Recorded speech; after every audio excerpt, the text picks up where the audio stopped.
Hey everyone, welcome to the Leadership Collaborative YouTube channel or my Instagram account on my IGTV. Maybe you're listening on the Glow Getters podcast. I'm excited you're here. So I always share leadership tips, and I really want to talk about something that I think is not talked about very much, which is creativity and what it can do for you as a leader and what it can do for your mindset when you sort of get the creative juices flowing and rest a little bit. So I have my digital planner here, and I'm going to be sharing more about that, but I just released my first digital planner. It's called the Lead Your Life Planner by KFA, Kayla Fahey-Ahrndt. That's me. It's on my Etsy shop, and I'll have it linked in the video in the description below or in my bio. It is linked in my website there, and you can snag it if you'd like to use this with me. I'm going to be doing videos and showing you how to plan using a digital planner and doing it my style. My style is a little bit different, and I'm sort of molding it as I go because I'm newish to this, but I've been using my digital notebook probably for over a year now. But this one is something that I've custom created when in the past I've used other ones. So today I'm going to be talking as I doodle and draw in this planner. So if you're on the podcast, you won't be able to see what I'm doing, but you will be able to hear what I'm saying. So I'm going to be drawing, and I will voice over anything that I want to share about leadership after I finish this video, and maybe I'll try to talk a little bit as I'm drawing. I just really think that as a leader, I thought I had to be all analytical and strategic and just very logical all the time. And I realized one of my strengths is actually being creative, because I can see things in different ways than other folks, because I put together connections that might not seem obvious. So I think part of that is just because I love art so much, and I always have. So what I brought with me today was some inspiration for doodles directly in my notebook. I did this watercolor earlier this year while I was on lockdown. And I just think it's gorgeous. I love the colors. I have my notebook. I don't know if you can actually see, but I have some florals drawn here that I'm gonna transpire into my notebook. I don't see people drawing directly in their digital planners. I actually see them using like Procreate or sketchbook apps and then making digital stickers. I think that's probably because writing on a screen is a little bit different than writing on paper.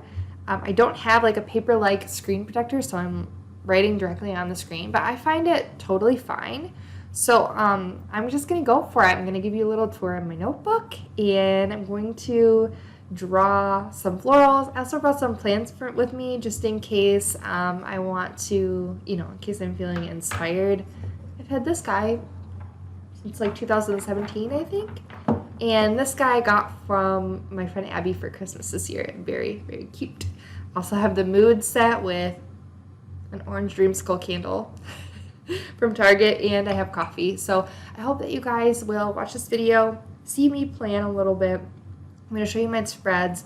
I'm going to show you how I let loose and be creative, get my mind, my mental juices resting and flowing, and help me rest and rejuvenate so that I can come back and lead even better.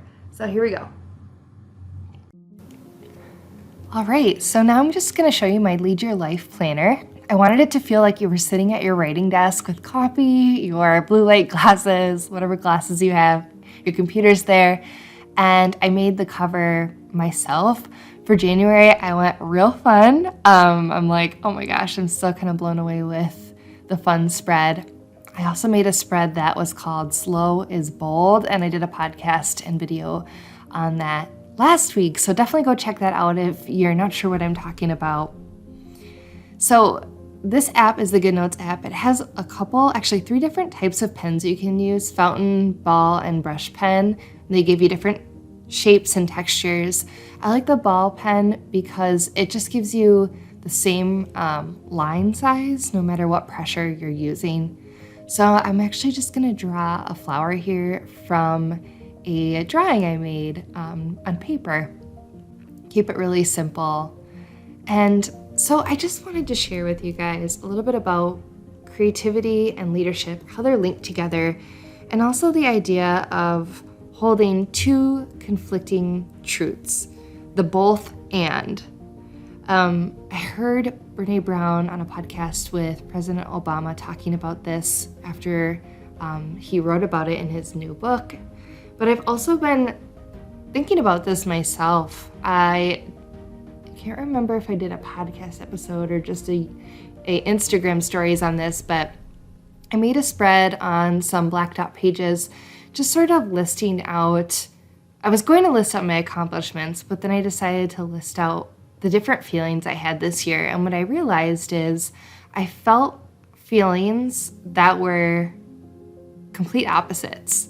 So it was this weird juxtaposition of, great, sadness or pain or suffering, whatever I wrote, and then happiness, excitement, light. And it felt odd in a way, like, oh my gosh, it has been such an emotional roller coaster, 2020.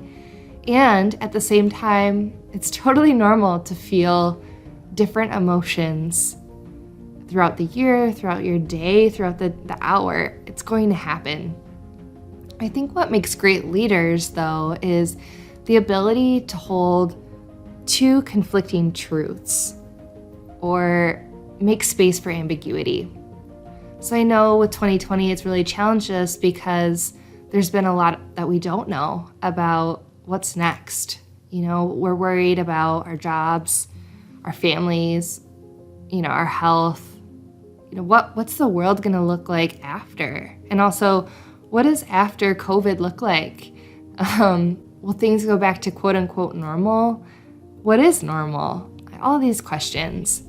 And at the same time, so much beauty, at least for me, and I know for others too, has come from knowing that the world sort of slowed down, and it allowed me to find myself a little bit more and really turn internally and really evaluate what's important to me and what do I really want to focus on this year when all of the other external fun distractions, if you will, are sort of stripped away, when I'm left with the most important essential things. So if you're watching the video, you can see that I made a blue peony, which is one of my favorite flowers to draw. It's pretty easy. And now I'm moving on to a pothos plant, which I love.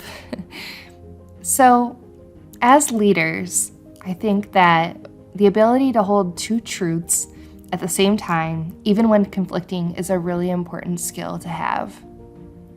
We have to be okay with the both and. And one reason we have to be okay with either ambiguity or conflicting truths is that at some point, you either have to accept that they're both true and work through whatever's hard and whatever's right, and eventually you'll have to make decisions. Something that President Obama had said was that, the great thing about the presidency was that even though he got the toughest problems because he's the president, if other people couldn't solve it, it eventually made its way to his desk.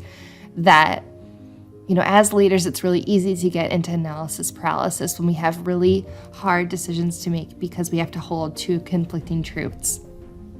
But if you can accept that, sometimes no decision's going to be perfect. And all you can do is make a decision based on what you know right now.